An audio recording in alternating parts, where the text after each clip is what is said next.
বাবলু, আজ তোমাকে একটা বিশেষ কথা বলার জন্য এই চিঠিটা লিখছি। তোমার বাবা কিভাবে মারা গিয়েছিলেন জানো? আমরা তখন মিঠাপুকুরে। তোমার বাবা ছিলেন সার্কেল অফিসার। রাত 1:30টার দিকে তোমার বাবার বুকে ব্যথা করতে লাগলো। তুমি তখন আমার পেটে। কি করব কিছুই বুঝছিলাম না। সরকারি কোয়ার্টার, নাইট গার্ড ছিল। তাকে ডাকলাম। রিকশায় করে তোমার বাবাকে নিয়ে যাওয়া হলো থানা স্বাস্থ্য কমপ্লেক্সে। সেখানে কোনো ডাক্তার ছিলেন না। তখন একটা মাইক্রোবাস জোগাড় করার চেষ্টা করা হলো। তারপর আমরা ছুটলাম রংপুর মেডিকেল কলেজ হাসপাতালে। হাসপাতালের বেডে নেবার আগেই তোমার বাবা মারা গেলেন। তুমি তাই মামা বাড়িতে জন্মেছ। মামা বাড়িতেই ছোটবেলা কেটেছে। আমি শিক্ষকতার চাকরি নিলাম। তোমাকে প্রথম সুযোগেই আমি পাঠিয়ে দিলাম ক্যাডেট কলেজে।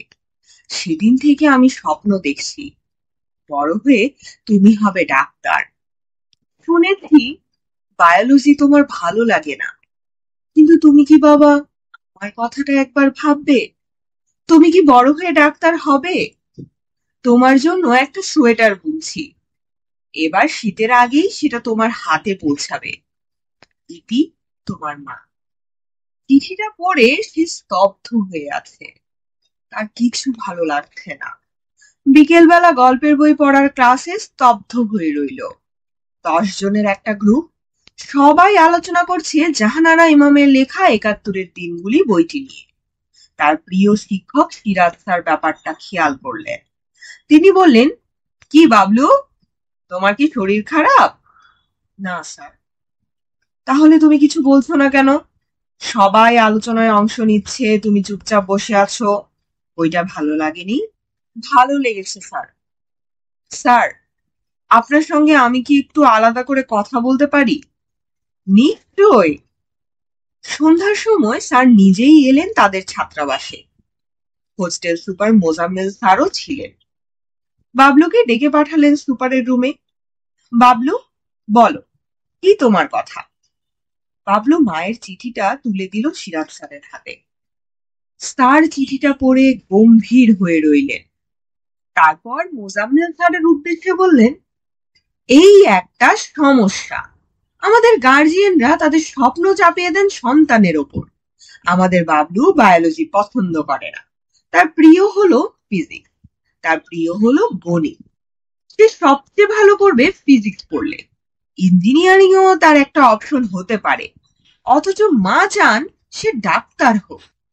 বাবলুর মাকে ফোন করলেন সিরাজ স্যার। নিজের পরিচয় দিলেন। তারপর বললেন, ম্যাডাম, আপনি কি জানেন সাকিব আল হাসানের বাবা তার ছেলের ক্রিকেট ব্যাট কেটে ফেলতেন। আর শঙ্কা ছিল ছেলে না বড় হয়ে ক্রিকেটার হয়ে যায়।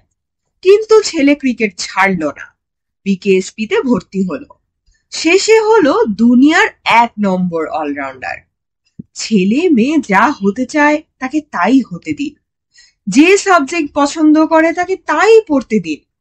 দেখবেন ছেলে জীবনে শাইন করবে। আর কত ভালো ছেলে অনিচ্ছা সত্ত্বেও ডাক্তারি ইঞ্জিনিয়ারিং পড়তে গেছে। ভালো লাগেনি বলে আর পড়া শেষই করেনি। কাজেই দয়া করে ছেলের ওপরে জোর করবেন না। এর 16 বছর পরের কথা। বাবলু এখন আমেরিকায়। এমআইটিতে ফিজিক্সে পিএইচডি শেষ করে সেখানেই ল্যাবরেটরিতে গবেষণা করছে। আজ তার মা আসছেন বোস্টন এয়ারপোর্টে। বাবলু এয়ারপোর্টে দাঁড়িয়ে আছে। প্লেনে মায়ের পাশে বসেছিলেন একজন আমেরিকান সাদা ভদ্রলোক। তিনি বাবলুর মায়ের সঙ্গে ইংরেজিতে গল্প করছিলেন। মা বললেন, আমার ছেলের নাম নাসের আলী। সে এমআইটির গবেষক। ভদ্রলোক বললেন, আপনি জানেন আপনার ছেলে আমাদের ইউনিভার্সিটির গৌরব। ও গবেষণা করছে মানুষের হার্টের ওপরে। ওর গবেষণা মানুষের অনেক বড় কাজে লাগবে। শুনে বাবলুর মা চোখ মুছতে লাগলেন। ভদ্রলোক বললেন, আপনি কাঁদছেন কেন? আমি কি আপনাকে কোনোভাবে আঘাত করলাম? মা বললেন, আনন্দে কাঁদছি, ছেলের গৌরবের আনন্দে। শুনছিলেন আন্তর্জাতিক সংস্থা ইউএনএফপি এর সহযোগিতায় আনিসুল হকের লেখা ছোট্ট একটি গল্প, মায়ের চোখে সুখের কান্না। পাঠে ছিলাম আমি তাফান্নুম তানজিম শিফা।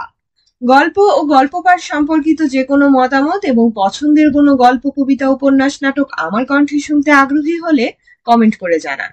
গল্পটি ভালো লাগলে বন্ধুদের সাথে শেয়ার করুন, কারণ ভিউ, লাইক, সাবস্ক্রাইব আমাদের পরবর্তী কন্টেন্ট তৈরিতে বেশ অনুপ্রেরণা যোগায়। এছাড়া আমার কণ্ঠে ভয়েস ওভার করাতে চাইলে ডিসক্রিপশনে প্রকাশিত মাধ্যমগুলো ব্যবহার করতে পারেন। আমাদের আজকের আয়োজন এখানেই সমাপ্ত হোক। সবাই সুস্থ থাকুন, শুনতে থাকুন গল্পযোগ।